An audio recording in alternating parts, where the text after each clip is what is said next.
Ray, I've been in love with you from the first day I saw you.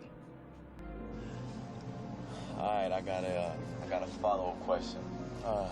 Why did it take you so long to say that? Because I was scared and hard-headed. Real hard-headed. Let's build villages. Let's build villages. Let's build villages. Let's build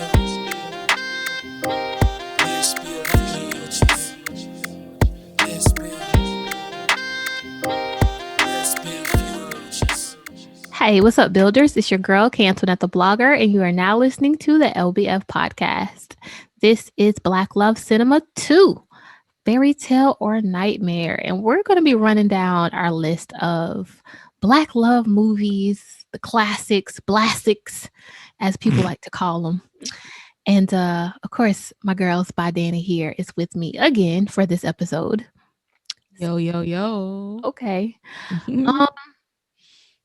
So we're just going to talk about like the main issue in each movie, the characters and how they might get in their own way of love. And then, what we've learned about love from watching these movies as young adults and how it may have influenced us going into our own love lives, the characters themselves, and what character we probably dated most often from these movies. So I'll let you choose first which one you want to talk about. We got Love Jones, Love and Basketball. Let's go with Brown Sugar. We used to watch Brown Sugar. Brown Sugar. Oh my God. So y'all, we did not Brown have. Sugar. We had Wi-Fi, but we just ain't have nothing hooked up to our TVs to allow us to like watch Netflix or anything. So we had DVDs in our old apartment. But remember, I felt, did we start Brown Sugar in our old apartments or we started it when we was in the dorm? It was our old apartments. Because we had the DVD, and like what we used to do is like just put that bad boy in like in the front room and be in there laughing. Because we used to have wind down Sundays and we used to clean, listen to music, and watch movies. And we always used to be like, "Yo, we watching Brown Sugar today," or Just Right, which I'll probably do that one next. Oh yeah, that's one of my favorites. Too. Okay, so Brown Sugar, babe. Brown Sugar. You got what's the character's name? Look, we come from this at the wrong. Oh my God! Wait, I'm sorry. Sid, right? Sid, and what's his name? Freak. Sid. Hold on, y'all. We got to figure this out. Look, we coming off this straight off the dome. I didn't write a big outline for these because I wanted us to be fresh. Hold on now. Hold on. Quincy. Not Quincy. All I can hear in my mind is the hoe is mine. You gotta get her. You gotta get her. Hey, yo, Ren. Yo, what's up, Tim? Yo. Big C told me you was at the club pushing up on one of my hoes. Yo, Lana? Yeah, yo, Lana. Man, that hoe is a hoe. Yo. Man, you still mess with that? She may be a hoe, but she's my hoe. You know? The hoe is mine. You gotta get her. You gotta get that bitch. The hoe is mine. You gotta get her. You gotta sue that bitch. I'm first in line. Wait. What you doing? What the fuck is that? To soothe that itch. What? Girl, why this thing popped up? Oh my Brown God, what Sugar is on my his damn name? phone. Okay, wait. Drake. Why couldn't I? Girl, because it's been a minute now. We know these movies, but Yeah. All right, so I'm gonna give the little synopsis or whatever. So it's a romantic comedy that centers on the romance between an A&R exec, which is Dre, at a hip hop label, and a magazine editor, Sydney.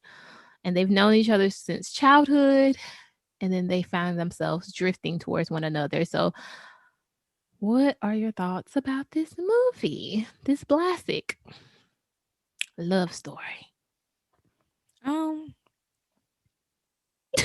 I love of course I love the movie, but I was just like, I could see it. I'm just like, bro, if y'all don't go, y'all know y'all supposed to be together. Like, what y'all doing? Yeah, because I'm just like, it's one thing for you to be oblivious to your own, like, I guess, emotions when it comes to like, because this is where like the whole friend zoning kind of thing comes into play. Mhm. You've been friends for so long, but it's just like it was But I some think they moments were where they were stuck in their aware. they were so stuck in like the whole, oh, that's my friend and that's just my friend. Like it can't be nothing else. But it's just like it was more than just friendship. Right, because I'm just at any point, like you realize their connection was a lot deeper. He invited her into his life, in ways that he wasn't doing for the women that were closest to him, and Mhm. vice versa for her. And so for that, I was just like, and she even said like before that he thought like when they were in college, like maybe we should give this a try.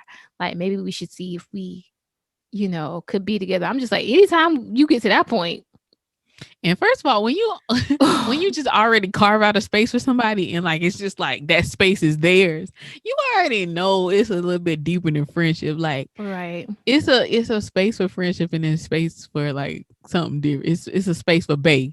And you know, like when you cross that line, like Right. So I saw today this clip of Steve Harvey saying that men and women cannot be friends. Do you feel like, and based on like movies like Brown Sugar, that there's some truth into it? Like you can't really be friends with the opposite sex no, I because don't it's think always that's going to end true. up like Brown Sugar or either. I don't think that's true. Yeah, me Like either. I feel like you can actually like really have platonic relationships with the opposite sex. Like y'all, men, please stop having this mindset that you can't be friends with a woman. I really don't think that y'all give yourself enough credit to control what's in your pants. But I think what the issue is, like, of course, we get hurt and we're all searching for something. And so you explore that with the person closest to you. So y'all, end up, Yeah, crossing those lines or whatever. So therefore the boundaries are crossed and you can no longer just be friends. be friends, right? But at the same time, it's just like if you really, really just want to be friends with somebody, like you can make that decision and that just be what it is. And sometimes that's all the connect. Like when you are drawn to people, the connection will, if you listen to it, show you how this person is supposed to be in your life. Like I have a best guy friend, like, and that's exactly what he is. And I've had somebody who I was friends with who we've crossed that line, and we're still actually able to go back to being friends. But either way, it's just like, just don't assume that you can't be friends with the opposite sex. Y'all acting like y'all out here like cavemen. Like you can't control your urges. Like, and an urge is not the same as a connection. Like it's just But not. it's not just men, females too can't control their urges. Well, then there's that. And we talked about it on the friend zone, like you said, like when you start questioning, like, oh, if I connect so well with this person on a friendship level, maybe I should explore, it a little deeper on the romantic level. And not every friendship or connection is meant to make that transition. But in Brown Sugar it was. So Yeah. Because it's some connections where you like, and sometimes you can get in your own way. You can put those people in like the friend zone, mhm. and you can be in your own way to like not even want to explore. And you just, oh, that's just my friend or whatever, and you could be missing out on like a big Yeah. blessing. You just never know. So have you been Sydney before with her massager from Brookstone? It's a massager. I was Sydney before, but uh, I feel like I've been Sydney in a couple instances where You feel something. no, I take that back. Because I feel like I she really kind of don't knew. know. I don't know because like I. Okay, so let's just talk about the movie and then we can see where we find Because similarities I'm there. I'm really trying to go back and see like if I was really Sydney or if it was really like, nah, this is just supposed to be my friend. Because Yeah. there's a lot of times where I feel like I may have explored it and it didn't need to be explored, and then And I that's was like, that, yeah. dang, When we let that just we kind of ruined the friendship. yeah, And now when we we're conflate the friendship with like, oh, this could be romantic and it's not supposed to be. I get it. yeah, But as far as the movie goes, so I really like their dynamic. First of all, I love how the movie like bless excuse you. me. Whew. I love how the movie is so black. Like the Right. music, like the fashions because of the early 2000s. just all of it. I love how black it is. I love the aesthetics, the language of it, and the fact that they allow them to be sophisticated and also still be relatable. Mm-hmm. I loved it, and I love their connection and how they showed us from how they were as kids to how they were as adults. But when you see how they connected as kids, and then the first time you see Sydney and Dre again in person, he's coming through the crowd, dapping people up. I was like, this girl in love with this man. Like, and I'm like, how? It was just all in her face. Yeah. So from there, we have the infamous scene of him coming over to her house, right? Mm-hmm. Um, was she already getting no, she wasn't getting the flowers yet. She was in her bathrobe or something. And he comes over. He's supposed to be at his bachelor party. And they get to kissing and that little robe or whatever dropped. Listen, I'm got like, hot and heavy. listen, but they started with them dang on forehead kisses. Them forehead kisses get you every time. Every time. I was like, I don't kiss my friends like this. So after we But that's realized how that, you know it was deeper than just the friendship. right. Even then, like the opening scene where he calls her and they have their own language basically, like with each Mm-hmm. other. You can tell that their connection is really cemented in their history with one another. And then fast forward to that scene where, they're physical and then he still gets married that next day. You realize Yo, that part which I've he lived that actually. I've been there too. Not I've not not lived so that. Like much I've at the I wedding. lived the Yeah. fact that I lived the part where like you're watching like the love of your life basically get married. Like I Child. literally Whew. like have been there and I'm just Or like you thought it was the love of your life at that moment. well, Yeah. well at that time he was, Yeah. you know what I'm saying? Like and it hurt. Like you just like am I Mhm. really like I'm really here. I'm really witnessing this, you know? Yeah. One shot to your heart without breaking your skin. And then like the even the exchange they share like when he's like after they say I do basically and like they look at each other. Right. I'm just like, now you know, sir. Okay. And at this point is when well, the night before is when we realized they both are on the same page with their emotions for each other. I'm like, I Mhm. know everything is high stakes now. It's Well, down to the wire, actually, but it's for a reason why you came to her. mhm. That's number one because you kind of probably wanted her to stop you. You wanted to see if it was something there, but y'all both were on the same page. So I'm just like, you have a choice at that moment to jump in feet Even first with each other. before they get married, when like Sid's trying to date or whatever, and like the other guy he notices like how invested she is with Dre. And Oh then yeah, and then Shelby. even What? Not Shelby. What? no, Kobe. not Shelby. What was his name? I don't know. It was something. Go ahead. I'm sorry. Either way, and then like when she was invited to the bridal thing Mm. and she knew all the answers and stuff, I'm just like, bro, the proof is in the pudding. Like what more do you Listen, want? And they then was like getting the bride mad. was so uncomfortable. She was just like, well dang, I don't even know this stuff. Like I'm what am 25. I supposed to do? But if he's So, trying to, she knew both his drinks. Kettle One I'm martini up talking with a about twist. down to the T. But if he And trying to then impress, after she was like, maybe I need to shut up. the way she was trying to eat them big old cookies. And then no, but what stuck out to me too is they still went out after that, and he took her to get a hot dog or whatever, and she was even talking about how you know what I'm Yeah. saying, like how she doesn't fit in that world, and they even have a discussion about it as friends, but you can tell like this polar opposites of who he's actually trying to marry, but who he's actually attracted to because he's spending a lot of his time with who he's drawn to, which is her. So that was always interesting to me. And that's when he gives us the infamous line about, oh yeah, she brown sugar.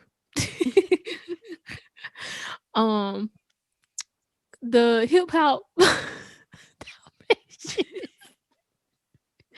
you Them gotta get it. Dalmatians. You gotta get yo. So I mean, aside from that being funny, we see how Dre's career is affecting him and his relationship, right?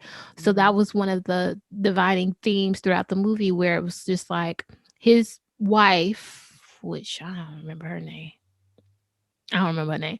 Um, which she didn't understand his passion, but Sid did. She Mhm. invested in his passion, and I think that that's a part of their connection that goes back into their history, but also cements the fact that they are more compatible with each other too. The same way with Sid and her partner, basketball player, when she asked him, and I've used this line before as a blogger Her, and as a her name was podcaster, Reese. My bad. Her Reese, name was yeah, Reese. but she asked her partner, Kelby. Reese and Kelby, Kelby. Kelby. What I said, My bad. Shelby. I said Yeah. Shelby. Shelby from Best Man. Best man. Okay, Kelby. I knew it was anyway. So she asked him why, she's watching him practice, which piece is his favorite, because she's working on her book and she needs feedback and he's not invested in it. The only thing that he's actually read of her work is the piece that she's written about him. And that just shows that he's not invested in her passion. Mm-hmm. So they have that creative connection as well, which is the very deep connection. Right. Um, They then understand each other, man. they understand each other. Then the fact that Dre, along the way, sneaking phone calls at night while he knows she out on dates, right? Because he goes to her house, she's getting flowers. She already had an interview with Kelby or whatever, and then he decides to, check in or whatever. But he has this inkling where he knows. Because my thing is this: my partner knows my friends. Right, Mm-hmm. we have discussions. Oh, such and such is going to stop by. Oh, yeah, I'm on the phone with such and such. He knows my friends, right? It's never going to be a case when I'm sneaking off talking to my guy friend, because that would imply that I know that my partner has an issue with our connection. So that was a little sketchy Mm-hmm. for me. The fact that he was up late while she was trying to sleep, talking to Sydney, trying to see what she had going on, knowing she was on a date. Okay, sorry, at this point, First of all, you're doing too much. Why did you call my phone? you're doing a lot. You better go on to your wife. A child. And then he told Sydney about his decision to leave his job before he told his wife. So how do you feel? Like we'll stop it there so I can stop rambling on a little bit. But we'll stop it there right quick and get your opinions about like the dynamic between having a partner who has a best friend of the opposite sex, and how do we think that they're supposed to operate with that? um, I don't have a problem with it, but this is where I kind of draw the line. It's just like when you're crossing lines, when you're doing the most, like why you can't talk to your friend with me in the room? Like, why do you have to sneak off? Like, why can't we all like be in the same room, party Right. together, talk together? I feel like at some point, like I don't have to be like best friends with your best friend, but we need to have some type of connection Mm-hmm. there for it to feel like okay, regardless of what, like I know like where you stand, and I know like how this dynamic is gonna go. I don't. It shouldn't be awkward if I'm about to marry your best friend. Like why is our dynamic awkward? Right. Because And then I'm why do feeling I feel like, like an yeah, outsider when y'all get together? Like, no, that's not gonna work. like y'all got your own language. And my thing is this: I'm like, yes, you're gonna have people who you're gonna partner with who have had lives and connections before you, but that connection should not compare in any kind of And capacity I to should mine. not feel like I'm in competition. Right. And I should feel like I'm the most special person in your life, as far as when it comes to like, no, like the thing was like, I understood their connection, but it was also problematic because it was just like, Mm-hmm. as much as we're rooting for these two people, you do have Kelby and you do have Reese on the outside. That's just Because you still like, hurting somebody else at the end of the right. day. And it's just like, okay, so you decided to make a huge change in your life. You didn't tell your wife, you told your best friend Mm-hmm. who you have feelings for. Um, but now here's the other part. I think that both, well, I won't say Kelby so much right off, but I know Reese, and you could tell in that first scene when they meet each other, she knew their connection was deep. Mm-hmm. Because you can tell, like you could tell that energy is so powerful and strong when like it's deeper than just a friendship. You just be like, I don't know what it is, but it's something. That would have been my cue to bring that up in conversation. Okay. I'm like, oh, What is so it? This is your more than a friendship. look, because you know that the term now is homegirl. They ain't best friend. You and your homegirl. Because I've been in a relationship where I literally had to pull the guy aside, and we were in the car, and I was like, you do realize that she's just not she's not okay with our relationship. She wants to be your girlfriend. I've had that. Yeah, I've had that. And a lot of time, I'm not even gonna say guys, but a lot of times we're like, oh, that's just how they act, or that's just whatever. And I'm just like, nah, it's deeper than what you think it is. And then like once he started like actually like opening his eyes and seeing, he was like, oh man, like he was like, I'm gonna have to choose. And he was like, of course I choose you. He was like, but I don't. He was like, I don't even know where it came from. I was like, it's always been there. You just didn't notice it. Right. So we got all this going on. I don't know what age they're at. I think they're in their probably late in their 20s. 30s. I think they're in the late 20s, like 30, Early or something. 30s. I think they mention it. Yeah. So I'm just like, whew. Where we are. Look, but we good because we have the conversation. Because like I said, if I Yeah. see something, I'm just like, But back in the day, it was just like, oh, we going with the flow. It is what it is. listen, that's why I say I got to know where the flow going now. Listen, okay. You about to be carrying me off nowhere. Nope. So we move forward with the scene where she's having her housewarming. I think that's what it is. It's a housewarming, New Year's party or something at Sydney's house. So he makes this whole speech, calls her the perfect verse over a tight beat. And I'm just like, look, and if you look at the scene directly following that, Reese is like hit him off. Like, everybody else like in the room like just felt like it was a moment. So at this point, it's just like, wow. So immediately after that, you felt that shift though. You felt it. Like, I was like, ooh. So then Kelby proposes, and then we have the scene with the cookies in the kitchen. So it's very obvious they're having a lover's quarrel, right? It's very reminiscent of how you would argue with someone that you're in love with, but they're both in very different spaces. She's about to get married, he already married, and he's acting like a jealous lover. Mm-hmm. She's just like, yo, you got a whole wife out here. You already got a situation. Like, what you doing? Right. So they have that whole thing, and then they make up. And as they hug and everything, Reese and Kelby talk about how close they are. And it's just like, okay. I don't even know what the scene comes after this. Oh no. Girl, a bit of minute. Remember. The other thing that was really beautiful too in this movie though was when they were on the bench together, and she knew something was wrong with him, but she didn't press him, and that speaks to her understanding his love language too. Mm-hmm.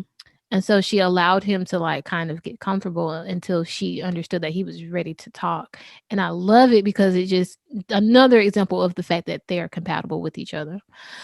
So then we have this montage eventually about how Dre is shifting from further apart from Reese because he's changed his job and all this and that and the third.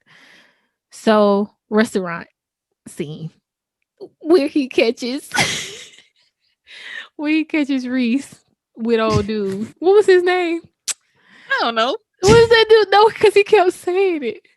Richard Lawson. Richard.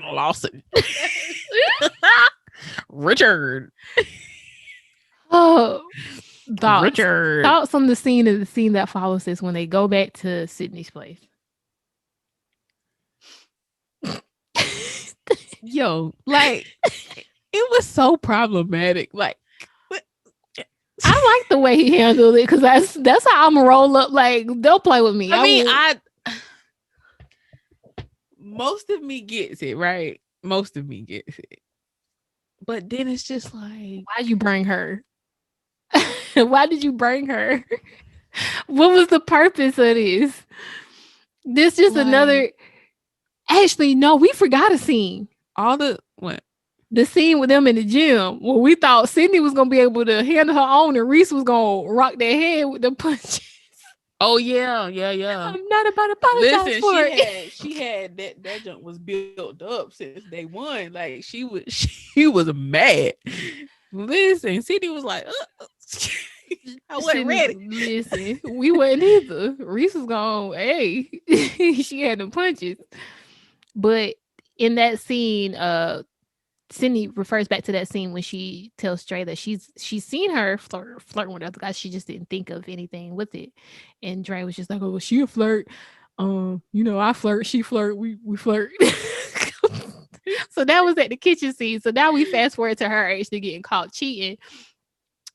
And he seems upset in the moment, but once they get back to Sydney's house, we see that It's he's been relieved. Like he's like, oh, okay, well, this gives me permission to whatever.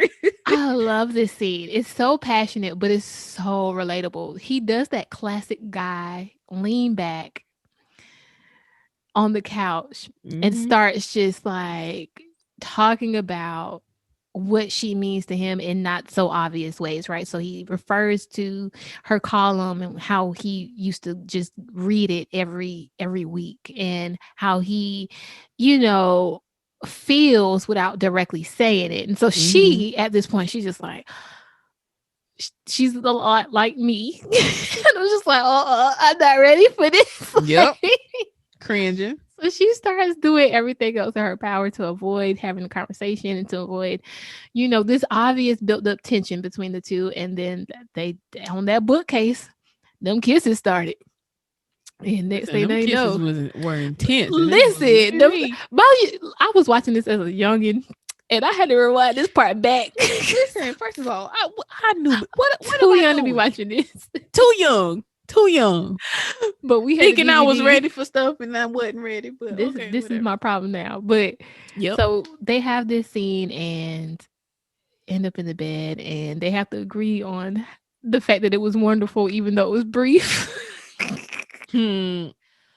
But Sydney is sure that she wants to continue with her relationship with Kelby, and then so after this, we see how her relationship with Kelby starts to deteriorate, where she's not able to be as invested mentally and emotionally with him as she would soul be tie, man. With Dre. And then the radio station. What are your thoughts? I mean, we had other stuff going on around this movie, but we're just going to be focusing on the love part, not so much the other stuff. Right. Because Francine and old dude, they had their own little moment too. The champagne. You said what? Champagne.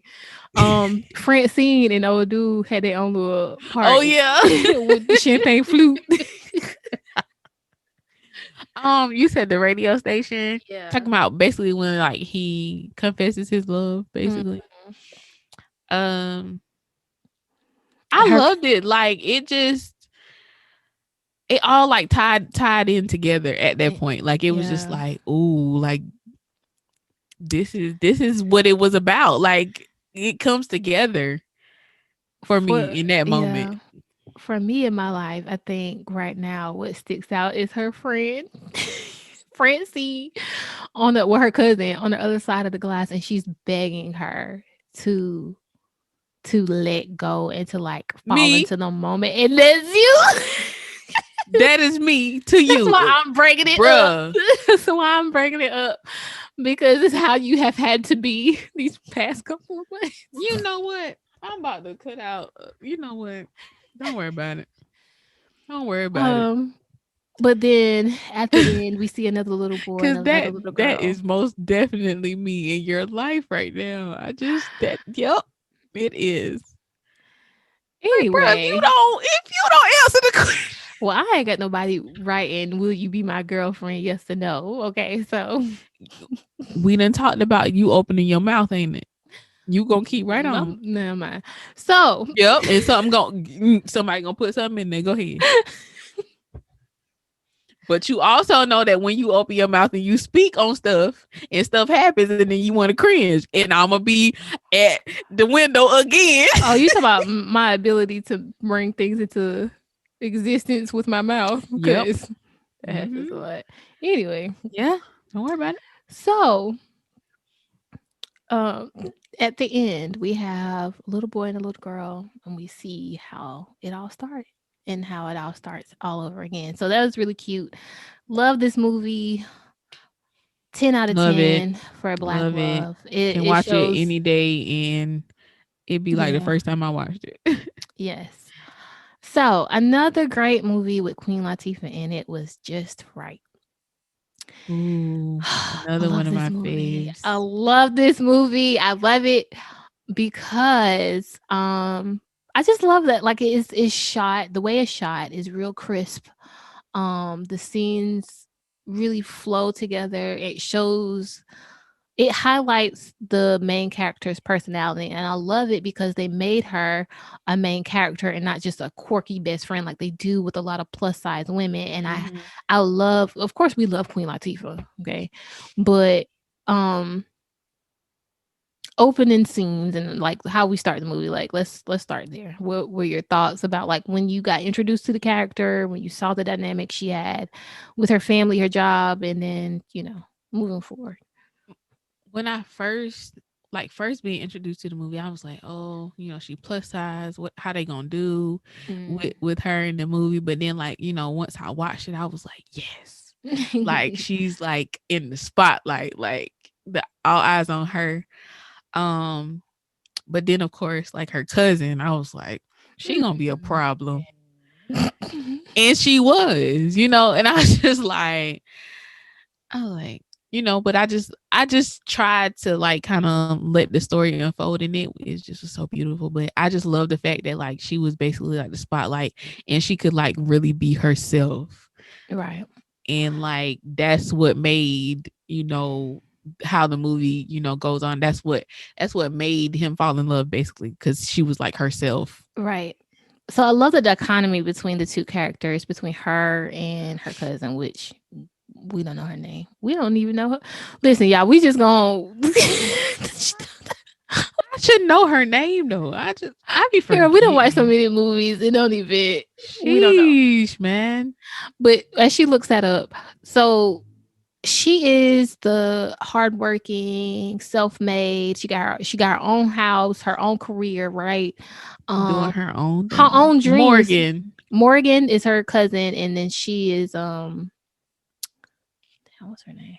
Anyway, so Leslie? Leslie, yeah, Leslie. So Leslie has her own career, her own house, or whatever. She's very involved with her father.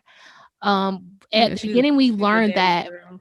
yeah, at the beginning we learned about her relationship with her mother because Morgan was taken into their family at a young age. I guess something happened with her parents, and so she was raised up like a sister. But Mm-hmm. Morgan and her mother are more alike because they're more Girly. girly, for lack of a better word, or more, feminine in a lot of ways that Yeah. Leslie doesn't highlight within herself. And you can see that this dynamic between her mother um and Leslie and Morgan creates a rift a lot of times, Yeah. um, in a lot of ways. So they're going to this basketball game, right? Going to this basketball game, and she's putting on her jersey, basketball Listen, attire. She enjoys the me. game, right? She's enjoying the game. On the other side of that is Morgan, who is staying in Leslie's house because whatever situation she had going on before there landed her on hard times. So I ain't she's saying she a gold digger. right. So she's staying with her cousin, and then they're deciding that they're going to be going to this basketball game, and Morgan's trying to go there so she can um catch a man. So she's getting all dolled up. Make it to the game. After the game or whatever, she's going to some all-star after party, whatever. And I'm sorry, y'all. Hold on 1 second. Muted. I'm trying to. This is Tammy with babies stuff. Have a moment. And it's really, really cute. It's like a little meet cute, like how they do in the movies. And then she gets back home and Morgan is talking about how bad the party was and everything, and then she lets Morgan know that she got invited to Scott's party or whatever. So they go. She's getting all dolled up. Her dad washes the car and everything is really cute. And she has a moment with Scott at the party, and in the middle of her having her moment, here comes Morgan's ass. Now, for I reference, was so sick of her. oh my god! So, if reference, if y'all haven't watched the movie, um, Queen Latifah's character, of course, is a voluptuous woman. She's tall, she's gorgeous, she's brown skinned. Morgan is played by Paula Patton, who is of course slender. She's lighter skinned, and she's Paula Patton. So you have this thing where Scott is engaging and they're having this real good chemistry in the conversation. You can tell he's really, actually connecting with Leslie. Then Morgan comes and her beauty distracts him completely. And he starts being all about Morgan. Mhm. Morgan, on the other hand, is being all about Morgan too, because she's sitting there lying her ass off, right? So through Leslie, she knows that Scott is into charities and into people who do good for And the she world and uses stuff. all of that information for her advantage. All of it, right? So you can tell in Leslie's face that she feels like, okay, it's happened again. I've got Here we outshined by, go. my cousin because I'm the homegirl. So she had a couple of dates in the beginning of the movie too, right? She went out. I think that was how the movie came on. She went out on a date and had a really good date. And then, it was really cute too. And at the end of the date, the dude was just acting like he only saw her as a homegirl. And I was just Mhm. like, I know you lying. I know y'all lying. So had that. And damn, where I'm at. Morgan. So Morgan and Scott start on this journey together. Mhm. They start, she's becoming famous by association with dating Scott.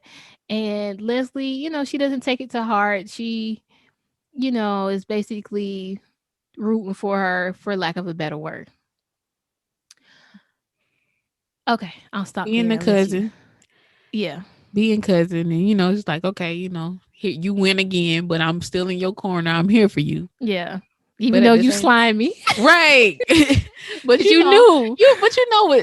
with family, you be like, I know you dirty, but you still family, so it is what it is. But listen, I don't know if I could have been that nice. 'Cause, You ever had a ma'am. situation, whether it be a homegirl or a family member, where it's just like you're in a situation and they're always in competition with you, or they don't even see you as competition because they're so used to having that spotlight due to body privilege or beauty privilege or colorism or whatever the case may be. Have you ever had that experience where you felt like someone knew they could outshine you, so you wasn't even a factor?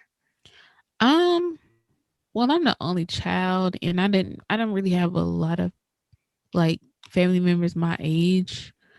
Um, but I do know, like, in certain instances, like there would be times where like it would be certain family members that knew like they could say one thing or do one thing, and they kind of like had the upper hand in the situation. Mm. Um, so yeah. Yeah. I related very much to Leslie. Like, even though I'm obviously not a plus size woman, I've had my own share of other women, being around and feeling as though, based on their whatever privilege they had, that they could get the attention of men in a way that I could not, and so they use that to their advantage in a lot of ways. And I had to learn how to be okay with that. I'm just like, if these are the attentions of men that you get in, then it's not for me, I guess. These men don't really, and been placed as a homegirl often, where it's just like you Hmm. don't see me as a contender in your life because you have this and you can be a very nice guy, but those preferences, which we always talk about, a lot, those preferences, where did it come from? You know what I'm saying? You say that you want this and you want that, but a lot of times, some of the things that we want is conditioned and is problematic because it's erasing the existence and the the realness of somebody else. So Right. I could relate to this character a lot. Fast forward into Scott getting hurt, right? So Morgan is enjoying all the things that she's always wanted to enjoy: the shopping, the dinner, the attention, the fame, the money, the all of it. And Leslie is just living her life. Like she's still getting her house together, still working her job. And so here comes her cousin wanting her to take charge of Want her physical to fix it. therapy. Right. Scott's physical therapy because he has gotten injured while playing, in a basketball game. And she doesn't feel comfortable with the woman that he was getting his physical therapy from because she felt like, you know, she had competition. Mm-hmm. So she gets the one woman she feels like, Oh, this is not a competition. This is just Leslie, ooh, and she's family, and ooh. I know she'll come through for me, and I don't have to worry about, her imposing on what I got going. Yep. So there it is. Um, You know. yeah. So she starts physical therapy with Scott, and at first, we see also the dynamic between Morgan and Scott's mom. So he's already proposed to Morgan at this point. When she raised that eyebrow, We do. So she's played by Felicia Rashad, and y'all know. listen, Auntie don't play. You hear me? When she that look, she was like, "Excuse me, You gonna do what? You gonna with marry who?" what? So she kind of felt the fakeness in Morgan and knew Yep. that this wasn't something that was good for her Listen, son. Mama knows. Mama knows. You She hear didn't me? impose too much, right? She tried to let him have his moment. Mm-hmm. So once Leslie starts, she gets there, she sees, Scott, improperly taking care of his knee because I think it was his knee, right? Yeah, it was his knee. And everything, and she comes in, and his mom comes in, and they have this really good moment where it's just like you can see like everything is just mashing well. Like they all have the same common goal and the same common language, and Leslie just fits. And then we fast forward to Morgan leaving the ring. Did she leave the ring in the letter? Yeah. And Scott acting like a baby. Right. So for this whole montage, Leslie is trying to get him to. She's trying to be patient, but she also knows that his career is on the line as well. So Morgan basically left Scott. No warning, no nothing. Because she felt like, oh, the money is drying up. So let me go ahead and go home. Right. And not even home. She go back to Right. Leslie home after Right. she nagged Not even Leslie. yours. You ain't even Right. got a pot to piss in, basically. She done put Leslie in a situation where she's the physical therapist. And how you gonna leave me not say nothing? So Leslie confronts Morgan about it, right? Morgan is in there getting dressed for some other occasion. She's trying to go catch So she another can go man. catch somebody else. Okay. And Leslie in this scene, she didn't tell Morgan off as much as I want her to. Listen, I wanted her Like to you dig go in. digging hussy. Listen, ooh, I wanted her to get her together. Cause Morgan was just so nonchalant, like you do you, and I'ma do me. Okay, bitch, do you out of my house. Okay. Listen, you got to go completely, like go. So Leslie is trying to push through because she wants to do good with this. This is a big high stakes job. It can mean a lot for her, right? She's a physical therapist at like a hospital or something, but right now she's working with a number one athlete. And on so her favorite team. on her favorite team and her favorite athlete. Right. So she's like, okay, I have to make a decision. Like she decides that she's not going to sit there and allow Scott to just wallow because he got work to do. So she threw some water on him. Some ice cold water. So she threw some water on him. He was so mad. Girl, what you gonna do though? When I tell you my mama did my dad like that one morning, he was not trying to get up for work. Oh my God. That was his exact reaction. And it is hilarious every time I watch it. But she gets him up and she takes him down his own memory lane and just like, you made it. Like now you got to maintain. Now you got to get back to work. Like you made it out of all the kids in the hood. Like you're not just going to give this up just because you're heartbroken. And they start, she started working with him. I mean, and getting him better and making sure that she understands like his injury and understands, every part of him as a person, as a patient, and they become closer. And I love the scene when she gets sick. Let's talk about that. Mhm. Listen, my heartstrings was just tugged the entire scene. I was like, oh, She gets sick oh and my God. That he was takes just the care of her. sweetest thing in the Oh, world to me. Like, oh my God. I'm not even like real sappy, but golly. Right. Oh, I'm sorry. Scott is played by Common, the rapper or the lyricist. His fines. Jesus Christ. That man know he fine. Okay, that voice. This is the voice for me. It's everything for me. So, uh, damn. Look, because I'm Bring trying to back. remember. Look, I'm trying to remember the movie in my head. So I think after this is when they have the scene with the piano as well. And she made some cookies. She made him ice cream cookies, and he's playing at the piano and everything. And it's just girl, they almost kissed.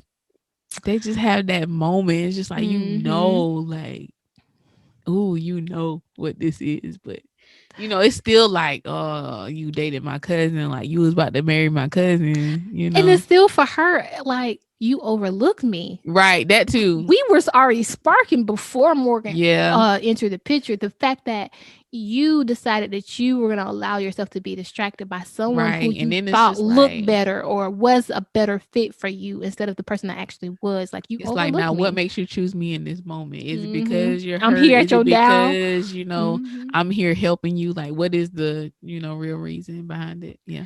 Because in that moment, she also had to feed into his just feed into him because he was Mhm. concerned about his game that next day, right? Yeah. That's why he wasn't sleeping or anything. And she had to encourage him. And then also the scene at the game where he's afraid to actually like play like himself because he's afraid that he's going to re-injure his knee. And Mhm. she goes up like out of everybody. His mama can't say nothing to him. Nothing. She goes up. She was like, "Listen, You got this. Like, trust yourself. trust the girl." I love it because I'm just like, yeah, girl, get him together. Because I've been that, I am that woman. And it's not because I try to invest so much into men. It's just because I'm just like, I care. You know what I'm saying? So that's with Right. anybody, but to And see that sometimes, like, dynamic. in that moment, they, guys are so into their heads that you just have to be the person to just be like, nah, like, you remember what we did. Remember, like, you got this. Like, and sometimes you're the only person that can get them out of that moment. Yeah. Yeah. So, and that's what happened. He went back out there and he killed his game or whatever and did an interview and he's gushing on her. And then we have the date scene. I hated her dress. I hate her dress in this scene. I don't know who, It wasn't for her body. It was not. And we talk about that every highlight time. her body at all. The scene was gorgeous. It was from the car to the dinner. I don't know if it was the color. The color was it the color? Well, it might have been the color. It was the ruche. I feel like it was the ruching. It was a lot. It was a lot wrong with it. And I was just like, this could be so great, but this dress is messing it up. Messed up the But vibe. that car, though, the car. Oh my God, that car is gorgeous. That car, I dream of that car often. Man. Yeah. Anyway, so she walks down the stairs and he gives her with this car. No, that's actually after dinner. So they have this amazing night. He takes her to this really nice jazz club because, again, they connect over music as well. So they have all these different kind of connections, right? And takes her to see their favorite jazz player. That's okay. They have this really romantic thing. And then afterwards, he takes her. Now, her car had been a little raggedy. It was a little raggedy. It had been passed down to her from her grandfather, and she had a dent in her door that she didn't want to get fixed because it reminded her of her grandfather's dimple. Yeah. And it made it hard for her to open her door because you remember when he was there. See when she had got him out the bed. He was, you know how like guys try to be strong. He was like, "Wait, I know I'm strong. I try to open doors. I know I'm strong, but Oh, because he was like, and in that scene where he was like, no offense, but you need a new whip. He was mad. So instead of him just gifting her a new car, what he did was he got it like repainted, remodeled, and he kept the door and gave her like butterfly doors so she could always have that. And that was the cutest Man, thing. listen, all of that. I was just like, She gets so caught up in the moment that she turns and kisses this man. listen, All I right, so wouldn't never mind. she does a peck. All right. And she's caught up in a moment where she's like she does a peck, but she doesn't really understand what she did so much. I think she understands, but not understands because she's still gushing on the car. He in that moment was not even looking at the car. He was looking at her, and he goes in for more than just a peck. Honey, And then we got the bed scene. honey. Hey, Honey, listen, I was so happy for her in this scene. I was like, yes, because I girl. was dancing with her that morning Yes. after in the bed. Yes, girl. Yes, I loved all of that about her. I'm just like, especially, me being a plus, well, I don't know if I'm considered plus size, but I'm one of the thicker ones, A little voluptuous, And I've always been that way all my life. And so just to see that and see her role in the movie, I was like, yes, it's one for us. Right. Finally. I'm just mad they ain't let her have that moment a little bit I more. know. Like immediately the next morning. Soon as she woke up and she smelled the covers and looked at what the note. Yeah. As soon as she got dressed, here we go. He had left her breakfast and everything. Come downstairs with the tray. She's still on a cloud. That cloud immediately disappeared. Because then Morgan said she was glowing. No, girl, I know. Morgan said, dang, girl, you glowing right there. She said something like that. If you wouldn't only knew what happened to me to make Well. me glow. Well, honey. So Morgan ass is back. Okay. I wanted to just snatch her. I wanted to snatch her. Had this great game and everything. So while they're having this brief exchange, here comes Scott. He enters the house. He was out on a run. And him and Morgan start having this conversation, right? So Leslie, she moseys on like she's gonna allow them to have the conversation in private, but she does exactly what I would have done and just remove myself just enough to continue to listen, enough to know where his head was, and she got her answer because what was said, you could tell like he was still open to taking Morgan back. And as soon as she heard that, she didn't stay for the rest of the conversation. She just went upstairs and started packing. Because you playing with me at this point, like, and I don't blame. Yeah, he comes in like yo, what's up? No. Ain't no what's up. No, what's up is the fact that you just had me in your bed, okay, in here in your down moment, and she says that I want to be your homie, your girl. Like you already know. I don't think this is the scene when she explains that. She don't explain it. She's just like, I'm not competing with her. You know what I'm saying? So she gets in her car. You got what you needed. And he really didn't chase after her. No. And that's why I wanted to punch him in his bald head. He didn't chase after her. Y'all, women are really not that complicated, okay? They're really not. It's not like we want you to work too much, but we want to know and have examples that you care. Yes, sometimes we want to leave. Like I'm some person that often says, like, if I'm leaving, don't try to stop me. But there are some instances where it's just like, I want you to give me a reason to stay.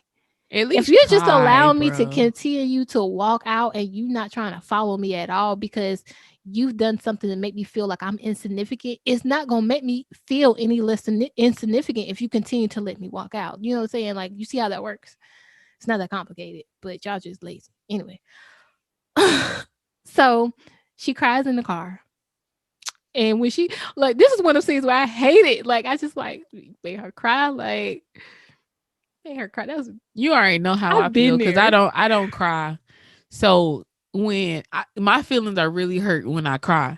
So I was like, ooh, she hurt, bro. And I was like, I be ready to fight because, like, listen, I'm real strong. But why would you put me in this situation? Like, why? We didn't even have to go there. We didn't have to go there. So we got these other montages going on and everything. And so you see how the dynamics with him and Morgan are going on, right? Morgan is not fitting into his life. She's closing the door when he wants to play his jazz music. Um, she's really concerned about, you know what I'm saying? She's sitting there running up the dang on bill at dinner. She's worrying about when they're gonna start back. It's all about her, how she Right. fit, what she can get. Like, Right. She's worrying about when they're gonna resume the wedding stuff. And he tell her we ain't there yet. Like, right? Like, what you thought? and on the opposite side, we see Leslie going through her life. She's going back. She's going back to her, physical therapy at the hospital. And then she starts getting offers from all these different teams Mhm. because she did such a great job on Scott and his healing process and getting him back in the game. Like, he ain't never left. Mhm. And then she realizes she gets an offer from the team she really wants, which is his team. She can't go there because Yep, because of him. of his ass. So, what happens from here? He gets wind of her getting the offers and her going to meet with them. Yeah, but was the interview with Morgan there before or after? I think it was after, because I think he when he gets wind of it, he goes to meet her, and that's when she like basically like explains like why, what the issues are, and she kind of leaves him standing there, and then that's when he goes back to Morgan or whatever, and then like he does the interview and like he realizes like, oh, I really do love her. Yeah, Like, the way he was talking about, because even the line her mom said was when she came back, she was heartbroken, and her mom was just like, he should be with a woman like Morgan, basically, and not like you. I've had somebody tell me that shit before. I'm just like, oh, you tell somebody that, but okay, like, all right. So her dad in that moment, is trying to be there for her, but I'm just like, I needed her to tell her mama off in that moment. honey. But we're gonna respect her elders, because I was like, lady, just because you wanted to sit here, look, I would have gave her that speech Monica gave her mama in basketball, just because you want to sit here and iron this nigga drawers. That ain't for me. Anyway, Ain't earning nobody draws. but during his interview, her mom is able to see, and even Morgan is able to see just how much he actually loves her, and he sees it himself after he, starts talking about the process of him healing from his injury, and he realized like, yo, it was so much more than that. So he decides to go to Philadelphia. She's there interviewing with basketball team there, and she comes out and she sees him, and she's just like, this What you nigga. want? Don't you got a wife to tend to? So she goes off on him, and he like, I don't As care she about none of should. that shit. But he's like, I don't care about none of that shit, girl. I love I you. mean, for real. Hey. Leslie, I want to talk to you. What are you doing here? Look, I know you didn't want to see me, You're but I right, need... I don't. Why are you here? For the same reason I'm willing to leave the Nets. I'm in love with you. I know that now. No, what you know now is that the woman that you were gonna marry is not the woman you thought she was. So now here you are, looking for plan B. Huh? You want your best friend, your cheerleader that was there for you when the chips were down? Well, guess what, Scott? I don't want to be plan B. And I won't be that even for Scott McKnight. Listen to me, Leslie. Listen. You're not my fallback plan. I'm not here because things didn't work out with Morgan. Be stubborn all you want. But I know you. You don't know me. I know you love me. I know those feelings didn't conveniently fade away because you're mad at me. And you have every right to be. But I'm not leaving these grounds without you. I'm not waking up another morning without being able to look at you next to me. Leslie, you're just right for me. And if I have to move to Philadelphia or to Cleveland or wherever I gotta go, I am. He let her have her moment, but he was just like, I don't care about none of that shit. I just flew here. Like, bro, I come to this team. If you want me to come to this team, I'm going where you go. You can't get rid of me that easy. And then the fact that he was like, I know you love me still. I was like, This nigga. But that would have been, yeah, you're right. You're right. Yeah, I can't lie. I can't even say nothing because you're right. But Ooh, yeah. that man. So at the end of the movie, they're both on the same team. She's the official physical therapist for the team. They just lost the game, and he's still smiling because he picked someone who is just right for him. And it gives me all the feels. Oh, I Yeah, forgot to man. ask for brown sugar. Okay, so for brown sugar, was that a fairy tale or nightmare? A fairy tale. Okay, what about this one? Definitely a fairy tale. Let Morgan is a nightmare about herself. Whew. All right. So we're gonna do the last one because we got some other ones we'll do later, but we'll do the last one. We're gonna do the best men. Oh God. I can barely remember stuff, man. We'll talk about the overarching because we're not gonna go through it like we did with these, but the best man, of course, you got Lance, you got Harper, you got Mia, you got Robin. Damn, I remember their names. You got Quentin, you got Murph, and you got Candy. Just like Candy. She has an actual name in the movie, but that's what we're gonna call her. Hold on. Okay. Lance, Harper, Jordan, Oh, Jordan. Who I said? I said Robin, Mia. Robin. Quentin, Mia, Candy, Merch, Merch. Don't Murph. Shelby. Shelby ass. That's all. Okay. So the cut time. We're gonna talk about the main issue. Listen, this is a lot. So Harper writes a book. Harper writes a book about fictional characters. Turns out they're not so fictional. Everybody has been able to identify in his friend group who each they character were. is and who they are in the book. All right. So you just I basically was just wrote like, a Harper, book could about you your life. not have been more obvious? Like, So Lance is this famous football player, all-star, all this stuff. Mia is his girl. They've been dating since college. He was a dog back then. She was the Virgin Mary.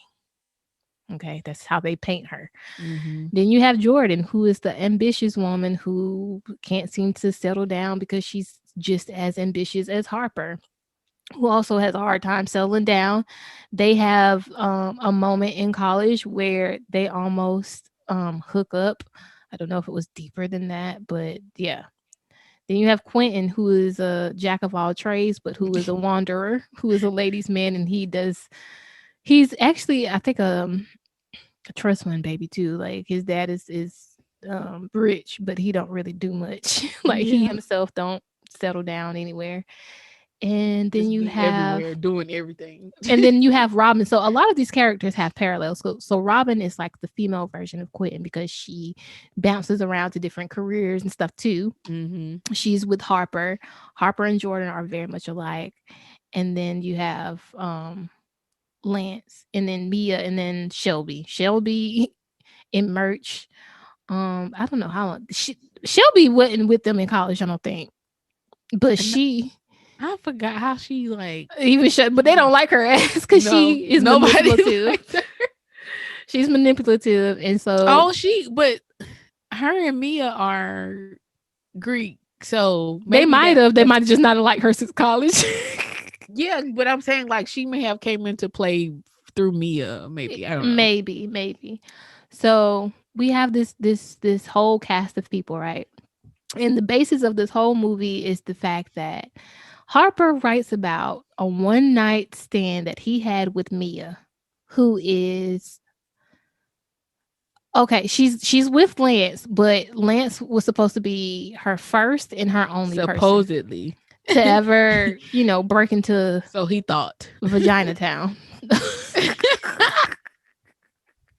All right. So he writes about it in a very roundabout way, right? He makes characters and all this. And he also writes about the almost possibility that he had with Jordan. And that's, also a basis of the movie as well. What are your thoughts on this whole situation? First of all, Harper dumb. Like, So dumb. Keep your stuff to what yourself. made you think that they wasn't gonna put all this together? Like, come on, sir. Like, you are too smart to be this dumb. But even the whole movie, he was trying to keep the book away from Lance. But I'm just like, he was gonna read it at some point. Regardless, like, And he at said some it. He point, just was gonna find it. right. But he said even at some point he was like he just wanted them to be married first before he found out. But I'm like, he still would have That was just gonna make it worse. Like, but I. So he introduced Mia and Lance to each other, right? Back in college. And Yeah. not Mia. That doesn't mean Mia and Lance. To each other back in college, and that's how they came about. But Lance had a lot of infidelity. Because he cheating was on Mia, the athlete, all-star. Everybody want him. Mhm. He could pick whoever he wanted to, so he could do what he wanted. So it was one night Mia had enough. And she decides that she's going to get Lance back. She not only wanted comfort, but she wanted it from his best friend, which was Harper. Yeah, because she was going to make it hurt. She wanted it to hurt. And it clearly. Child. Whew. So she let him bend that thing over. I can't do the friend thing. Can you? Do you think you could? I'm not even saying now. Like, could you have done that back in the day? Back in the day, I have gotten hurt that bad. You know what I'm saying? But no, because whenever I get hurt like that, I don't want nobody to touch me. Like Right. usually, I just shut down and I don't want even. Yeah. I don't want to think about sex. I'm not somebody that acts out that way. been. Oh no, it was one point where I was dating somebody and their best friend had like tried to talk to me. Y'all, it happens. And it happens. And I was so invested in my person, right? So I was like, I'm like, wait. I'm like, are y'all really best friends? Like, let me tell my person about, what's going on or whatever. But I felt like after me and the person broke up, I was like, maybe I should have gave the best friend a chance. I might have picked the wrong one. But this is a classic example to, we're gonna pause here and talk about how your boys really ain't your boys. Really ain't your boys. Y'all, when I say that I've had to have several conversations with men throughout my life and dating about how their friends end up in my DMs or how their friends end up in my messages or something like that. And they know that me and the person are a thing, like, or either they suspect that we are, like, y'all really just don't care and be out here wilding. Right. So, and some of y'all have been those men yourself. So I don't, back to the movie. What? But for real, your friends really ain't your friends all the time. Child. As soon as they get a whiff of something going on, they're ready to put the damn cape on. Anyway, back to the movie though. So Harper and Jordan. I felt like ain't enough happened in their little almost possibility for them to be holding on to it for all that long time. Right. Like it wasn't for me. If y'all had sex and it wasn't that it wasn't that deep. Like I was just like, okay, y'all had a moment. Okay, let's move past it. But for them, like they held on to it for the longest time, and I was just like, right, this is unnecessary. But okay. And I'm like, if y'all had sex and it was like mind blowing, then maybe I would understand how you were able to hold on to that for this long. But okay, yeah, okay, right. So the movie progresses, and of course, Lance finds out he's at his bachelor party, and he is livid. Oh. This your man, $100,000. That was Quincy. He was such an instigator. Oh no, wait, the table scene before we get there. So the table scene, and this is when we realized like Lance knew. He didn't know it was Harper, but Lance knew. He knew, yeah. She hadn't stepped out at some point because how could she have not? Like you did all your dirt. You knew. Right. Because when Quentin was just like, how you know you the only man she been with? Because the dick courage, because the pussy cleared about there. Okay, all right. Sir, any man, if y'all, I'd be so sick of him.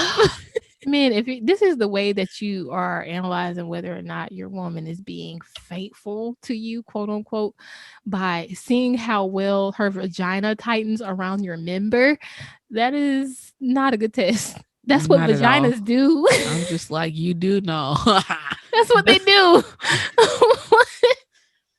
I'm just like, you do know the worst of the worst out here can tighten around him. Okay? It's called Kegels.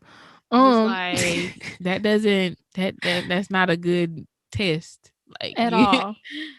So, okay, so he's about to kill Harper. He has him by the neck. Listen, I'm talking about ready to kill this man. Floors above. I mean, he's stories. Harper just knew he was gonna die. Like he just knew he was gonna die that night. That walk he did after he done got his tail beat and Lance said the wedding was off. He couldn't even see straight. He couldn't see straight. And then when he went to who house he went to? Jordan house. His face. I've been taking my hormones are raging. In a pod, remember? You know, maybe if I had the luxury of getting my ass whooped, I could be calm right now. But I have been drinking tequila shots. My hormones are raging out of control. I'm emotional. I'm horny. And I don't want to hear about no goddamn peas. Fuck you. Good night. Been taking tequila shots. I don't want to hear nothing about no goddamn peas. My hormones. She smacked the entire. He was just getting it everywhere around. Like I was just like, just go lay down somewhere, cause and take a Tylenol before you done lost. You done took a big L for the night. Just let it go. Oh my goodness. So yes, but let's rewind back. Like when he actually found the book, I was like, oh, we knew it was gonna happen because it was just like, why did you even bring it? Why do you have it there? He didn't bring it. So what he did, he gave a copy to one of them for. Oh yeah. You're right. He gave a copy, I think, to Jordan or somebody. No, maybe not Jordan. No, he gave a copy to one of them for a purpose, and then they started passing it around the friend group. Yeah. And so that's how Jordan got her hands on it. That's how I think Mia had already read it. And if it was me, I'm like, what? You too loud. Ain't this loud? This book is a little loud. But I feel like she hadn't made peace with it, so she was just like, he gonna find out sooner or later. I don't think she made peace with it. I feel like in a sense, because you know how like when something is like lingering for a long time, and you like at some point you just want to get it out. At some point, it's gonna happen. Like. And it's probably going to happen when all of us are together. Right. You kind of just know. And I just felt like she was just like, in one of these instances, it's going to happen. And I'm going to just have to deal with it. It's such, it's the first Best Man is such a good movie. It just really is. It's just, it lays a foundation. It really does. Because I'm just like, to think about, he was up there crying, saying his vows to her and getting flashbacks. Like, not even flashbacks, but like, you know, your mind plays tricks on you. And it's just like, whew. But you know, even though you know he wrong, you just like, oh my God, like, could I even do that? But it's just like, look at all the stuff he put her through. All of it. He was talking about twins at one point in the movie. How she caught him with twins. So I'm just like, whew. But at the same time, like that just goes to show, like you know that one move that you could pull, and that's gonna like knock down everything that they done did, like everything. And that one move hold is just as much weight as what you did, all the stuff you did, all the years worth of stuff. And that one move you pull is gonna literally kill that person. But for majority of this man, it ain't even got to be one particular move. You can go and cheat the same way they cheat, and they still act like they gonna die way harder than you ever did. You know, hurt them. But they still they be dramatic, but that one thing that you know Oh, you I know can what you're do. saying. What I'm saying is they act that dramatic even when it's I just know, yeah, a regardless, random but I'm person. just like that one person, like, and she knew what move, she knew what person to pick. She knew, she was like, all right, I got you. Child, oof. So me Man, ain't, and that's my thing. I'm like, me wasn't no damn good girl. nope. She was listen. Could you go through with something like that? If you know you messed up so many times, but the person that you messed up with forgave you, except whenever they decided to get revenge instead of give forgiveness, could you still decide to take that partnership to a level of like marriage? I don't know, bro. Ooh. So this whole time, while you ponder on your answer, this whole time Harper has commitment issues, right? Mhm. So Robin is the woman that he's with, but of course he has also come to this um event, this wedding, in the hopes of finally blowing Jordan's back out. And that was his goal. He was intending to cheat. Mhm. So after he done got his ass beat by Lance, he's in the airport, and Robin is there, and she's talking or whatever, and she realizes, like, first of all, he pulls her close because he is distraught. He's just like, oh my god, I messed up Mia's wedding. I actually care about this woman. She's a good person. She doesn't deserve this. I messed up my relationship with my best friend. Like, he's going through it, and on top of that, my face hurts because it got bashed in. So he ends up having to tell Robin all of it. Mhm. And he tells her all of it. He tells All of her it, and she got to sit there with all of that with all in her of it. lap. So she decides that she's gonna, still push through the day. They're gonna try to find Lance. She meets Mia and all this, that, and the third. So by the end of the movie, this is the part that pisses me off the most. Harper decides to propose to Robin at Lance and Mia's wedding. Like, First of all, you no. already messed up the wedding. Could you First of not all, wait? no. I don't eat. Don't Regardless ever of do that. that mess up, don't you propose at my wedding? I And don't then care who you are. like, it's also a no for me. Like, you were literally not even 2 days ago, a night ago, About to have sex with somebody else. you said you was gonna blow her back out. I mean, I, no. First So of all, why you even want to ask me this question? Like, with all this drama in this friend group, we see how that plays out in Best Man Holiday. We're not going to get into that, but after seeing how, because this reminds me a lot of, like, Mia and Lance remind me a lot of Malcolm and Marie, and how mhm. they have put their worst selves on display for each other and still chose, well, they at least have still chosen to be with one another. And then you see Harper and Jordan in the same sense, having put their worst on display. Well, at least Harper. Right. And then they still choose each other. Is this movie a fairy tale or a nightmare? It's a nightmare, bro. No, nightmare. I'm not. Yeah, It's a it's nightmare. a lot. This is a It's a lot. lot that happens. It's a lot of moving pieces in this movie, and it's just like this is a all. This is a no. Like, Just through and through. like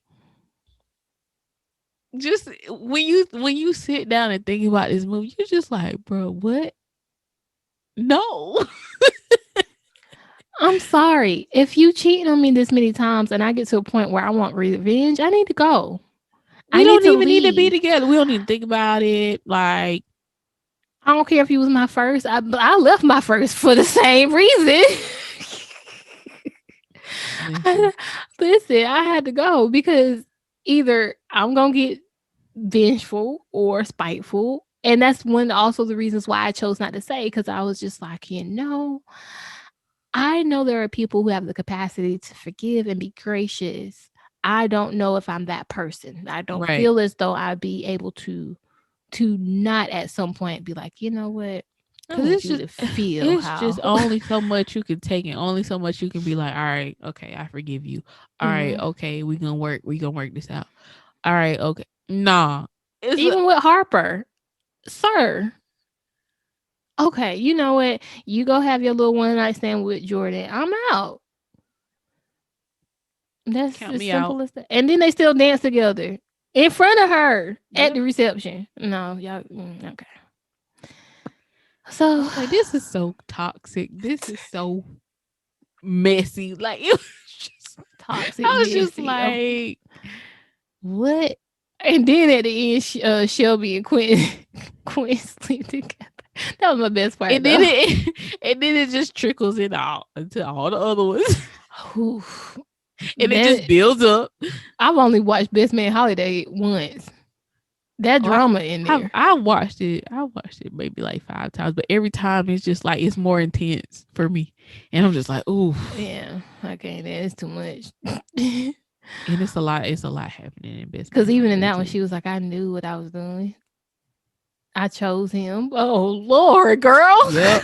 Jesus. Like you, when you like you real honest because you already know like you know what's going on in your life. You know you gotta make peace with all the stuff that you done did. He was like, I chose him. I did it. Like I want you to be mad at me too. Ooh. Right. And that's people always try to put you in that good girl category. Like I'm not a good girl, And I never said I'm just and I me. never told you to put me there. Like I make my own set of mistakes too. I'm gonna try not to be vengeful. I'm gonna try not to be spiteful. But it may or may not come out. It won't come out in none of these ways.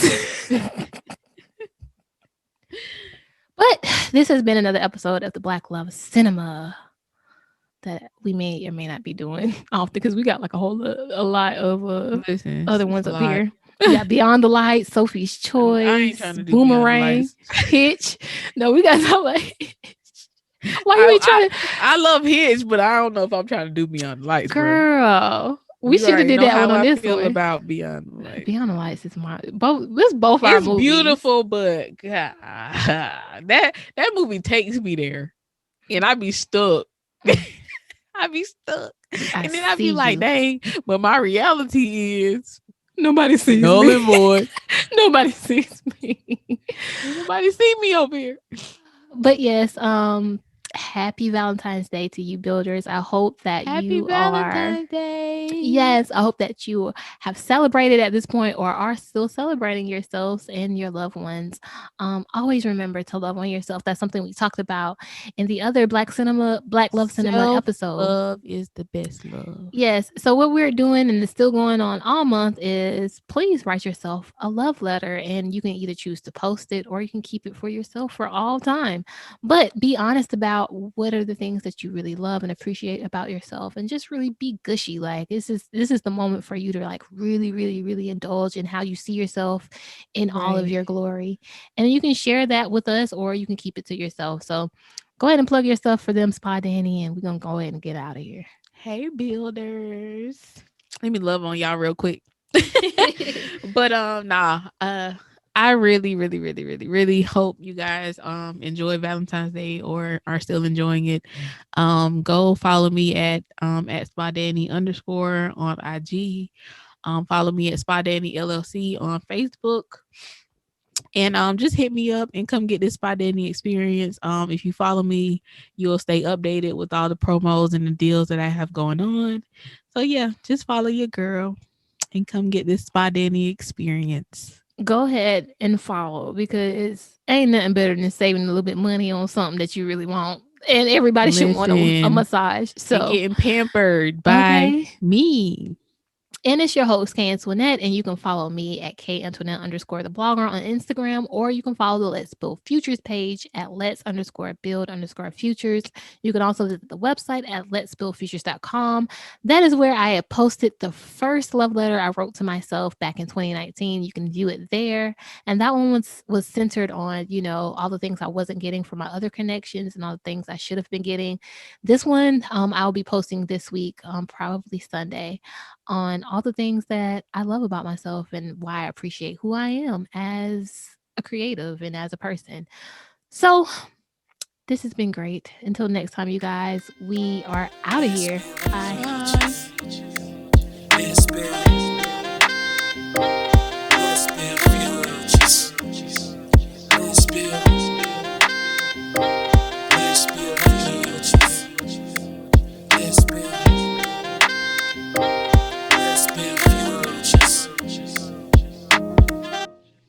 Relax, heal, and embrace a better you.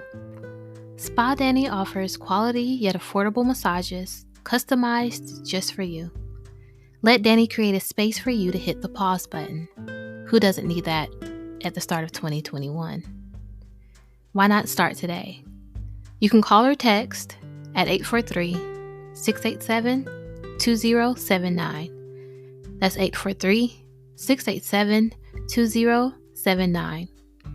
You can also message her on her business page at SpaDanny_ on Instagram, or follow her on Facebook at SpaDanny LLC. You can also book online at SpaDannyExperience.com. That's SpaDannyExperience.com. Treat yourself, be good to yourself, and let 2021 be a whole vibe.